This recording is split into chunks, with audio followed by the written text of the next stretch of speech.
Tuhan Yesus berkata, "Akulah roti hidup." Roti hidup itu adalah diri Yesus Kristus sendiri, yaitu tubuhnya yang disalibkan di Bukit Golgota untuk keselamatan dunia. Inilah Injil suci menurut Yohanes, bab 6 ayat 24 sampai 35. Di seberang danau Galilea, ketika orang banyak melihat bahwa Yesus tidak ada di situ dan murid-muridnya juga tidak, mereka naik ke perahu lalu berangkat ke Kapernaum untuk mencari Yesus. Ketika orang banyak menemukan Yesus di seberang laut itu, mereka berkata kepadanya, "Rabi, bila mana engkau tiba di sini?" Yesus menjawab mereka, "Aku berkata kepadamu, sesungguhnya kamu mencari aku, bukan karena kamu telah melihat tanda-tanda, melainkan karena kamu telah makan roti itu dan kamu kenyang. Bekerjalah bukan untuk makanan yang dapat binasa, melainkan untuk makanan yang bertahan sampai kepada hidup yang kekal, yang akan diberikan Anak Manusia padamu. Sebab dialah yang disahkan oleh Bapa Allah dengan meterainya." Lalu kata mereka kepadanya, "Apakah yang harus kami perbuat supaya kami mengerjakan pekerjaan yang dikehendaki Allah?" Jawab Yesus kepada mereka, "Inilah pekerjaan yang dikehendaki Allah, yaitu hendaklah kamu percaya kepada Dia yang telah diutus Allah." Maka kata mereka kepadanya, "Tanda apakah yang engkau perbuat supaya dapat kami melihatnya dan percaya kepadamu? Pekerjaan apakah yang engkau lakukan? Nenek moyang kami telah makan mana di padang gurun, seperti ada tertulis, mereka diberinya makan roti dari surga." Maka kata Yesus kepada mereka, "Aku berkata kepadamu, sesungguhnya bukan Musa yang memberikan kamu roti dari surga, melainkan Bapa-Kulah yang memberikan kamu roti yang benar dari surga. Karena roti yang dari Allah ialah roti yang turun dari surga dan yang memberi hidup kepada dunia." Maka kata mereka kepadanya, "Tuhan, berikanlah kami roti itu senantiasa." Kata Yesus kepada mereka, "Akulah roti hidup. Barang siapa datang kepadaku, ia tidak akan lapar lagi. Dan barang siapa percaya kepadaku, ia tidak akan haus lagi." Demikianlah sabda Tuhan. Terpujilah Kristus.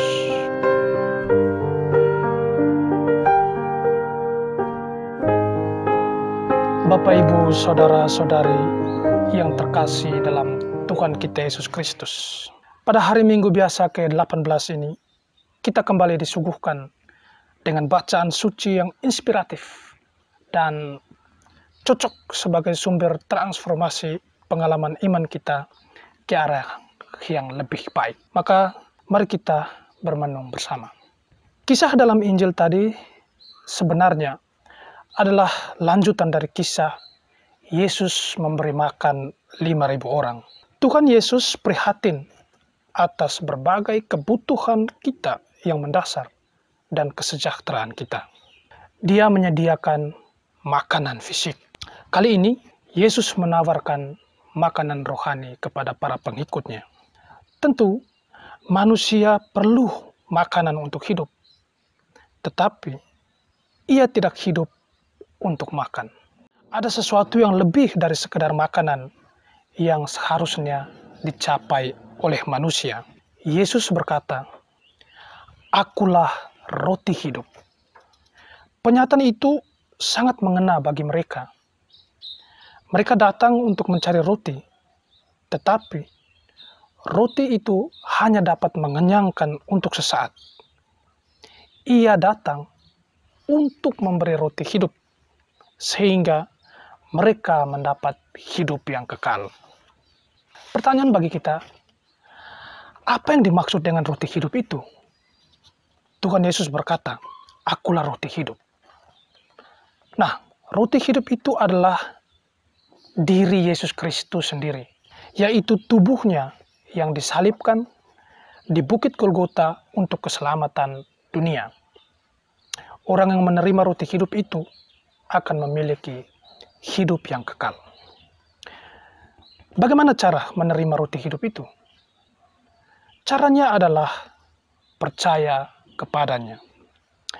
Roti hidup itu diperoleh bukan dengan usaha atau perbuatan, tetapi dengan iman.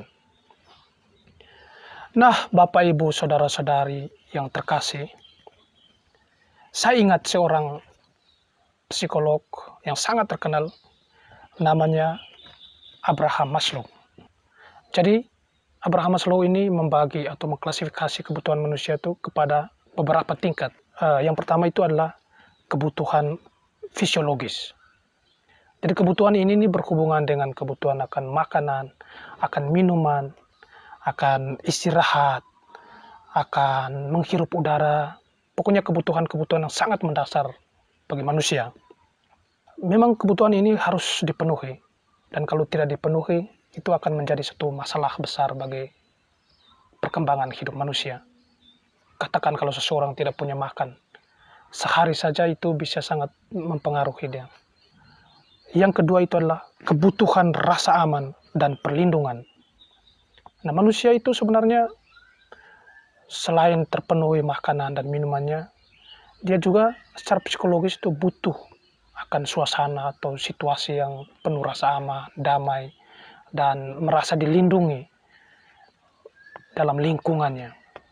Yang ketiga itu kebutuhan akan rasa kasih sayang dan rasa memiliki.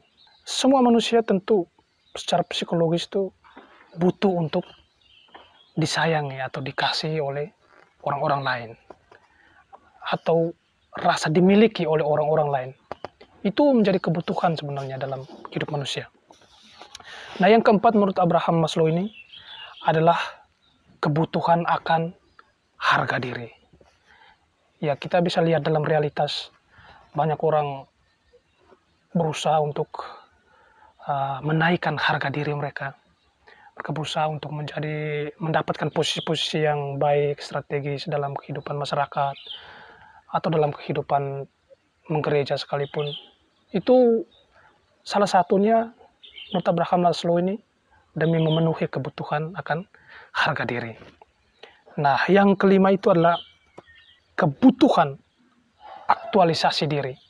Nah, jenis kebutuhan ini berkaitan erat dengan keinginan untuk mewujudkan diri dan mengembangkan potensi diri. Menurut Abraham Maslow ini, kepribadian bisa mencapai peringkat teratas ketika kebutuhan-kebutuhan yang tadi itu, dari pertama, kedua, ketiga, keempat, sudah terpenuhi.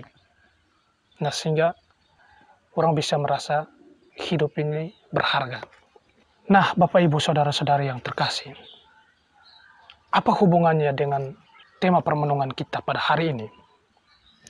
Dari tingkat kebutuhan yang telah dipaparkan Abraham Maslow di atas, menunjukkan bahwa kebutuhan manusia itu ada beberapa, namun memiliki tingkat prioritas tersendiri antara yang satu dengan yang lain. Bagaimana yang dikatakan firman Allah tentang itu, terutama tentang makanan jasmani atau kebutuhan fisiologis dengan yang rohani? Manusia tentu lebih cenderung untuk memprioritaskan kebutuhan fisiologis, makanan, minuman, tempat tinggal, dan lain-lain. Nah, ini tentu sangat manusiawi. Yang fisiologis itu, yang kebutuhan dasar fisik itu lebih diutamakan atau lebih diprioritaskan daripada kebutuhan-kebutuhan lain. Sehingga dalam bacaan tadi jelas sekali para pengikut Yesus itu mengikuti Yesus sampai ke Kapernaum.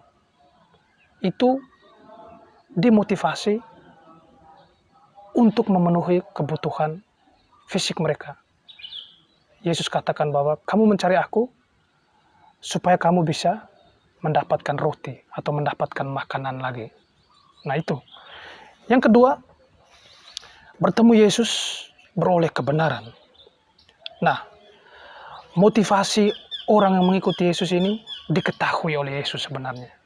Bahwa mereka datang itu bukan pertama-tama karena Yesus itu, tetapi pertama-tama adalah supaya memenuhi kebutuhan fisik mereka. Nah, ini yang dikatakan, motivasi ini yang diungkapkan oleh Yesus. Sehingga saat mereka bertemu Yesus, Yesus menyadarkan mereka bahwa kamu datang itu pertama-tama bukan karena kamu mau mencari aku, tetapi karena kamu mau memenuhi kebutuhan fisik kamu. Nah, bertemu Yesus itu beroleh kebenaran. Yang ketiga, bukan tanda yang dipercayai, namun pemberi tanda. Pada bagian Injil tertentu, Yesus mau mengajak para muridnya atau para pengikutnya bahwa mengubah 5 roti dan 2 ikan untuk diberikan kepada 5.000 orang itu adalah tanda atau karya-karya Yesus yang dibuat saat dia bermisi di dunia ini. Tetapi yang mau diajak oleh Yesus adalah bukan percaya pada tanda-tanda atau mukjizat-mukjizat itu, tetapi lebih dari itu, percayalah kepada Dia yang memberi mukjizat itu atau melakukan mukjizat itu. Sehingga manusia atau pengikut Kristus itu ditransformasikan. Tidak cukup hanya mengagumi semua karya-karya yang Tuhan lakukan, mukjizat-mukjizat yang Yesus lakukan, tapi harus lebih dari itu, percaya pada si pemberi mukjizat itu. Nah, yang keempat, roti hidup itu ialah Yesus yang kekal. Pada bagian terakhir itu, Yesus mau menekankan satu hal penting, yaitu tentang roti hidup itu. Nah, ini dalam tradisi Kristen kita akan mengenal Ekaristi. Dalam Ekaristi itu kita menyambut tubuh dan darah Kristus itu sendiri. Bapak, Ibu, Saudara-saudari, roti hidup itu ibarat makanan yang berfungsi untuk memberi kekuatan, memberi kesehatan, dan memberi ketahanan. Menurut Abraham Maslow bahwa dari hierarki tingkat kebutuhan manusia itu, jelas bahwa makanan berada pada tingkat yang paling dasar. Begitu juga dengan kehidupan orang Kristen. Bagaimana mungkin seseorang dapat melakukan tindakan kasih sayang tanpa roti hidup? Bagaimana beroleh ketenangan atau aman tanpa roti hidup? Bagaimana melakukan kasih sayang tanpa roti hidup? Bagaimana memiliki harga diri tanpa adanya roti hidup? Sebab hanya roti hidup itulah sumber dari segala sesuatu yang kita butuhkan dan yang akan kita lakukan dalam hidup yang benar. Oleh karena itu, kita harus pahami bahwa Yesus adalah roti hidup dan kita dapat mengonsumsinya melalui mendengarkan firman Tuhan, menghayatinya, serta menghidupinya. Sehingga Bapak, Ibu, Saudara-saudari yang terkasih dalam Tuhan kita Yesus Kristus, penekanan paling utama pada Injil hari ini adalah tentang kisah Yesus yang memproklamasikan dirinya sebagai roti hidup yang datang untuk memenuhi kebutuhan dasar manusia. Dengan menerima Yesus sebagai makanan rohani kita, kita tentu akan memperoleh hidup yang baik di hari-hari yang akan datang. Marilah kita berdoa. Dalam nama Bapa dan Putra dan Roh Kudus. Amin. Ya Tuhan, tak henti-hentinya kami haturkan pujian kehadirat-Mu untuk berbagai anugerah yang boleh Kau berikan kepada kami. Teristimewa pengalaman iman dan mukjizat-mukjizat yang Kau lakukan, sehingga kami dikuatkan untuk tetap meyakini dan mempercaya bahwa Engkau adalah Allah yang kuasa dan satu-satunya. Maka kami mohon dengan penuh rendah hati, kuatkanlah kami di hari-hari yang akan datang, sehingga iman kami tidak digoyahkan oleh berbagai tantangan dunia yang semakin rumit dan semakin kabur ini. Nama-Mu kami puji kini dan sepanjang masa. Amin. Dalam nama Bapa dan Putra dan Roh Kudus. Amin.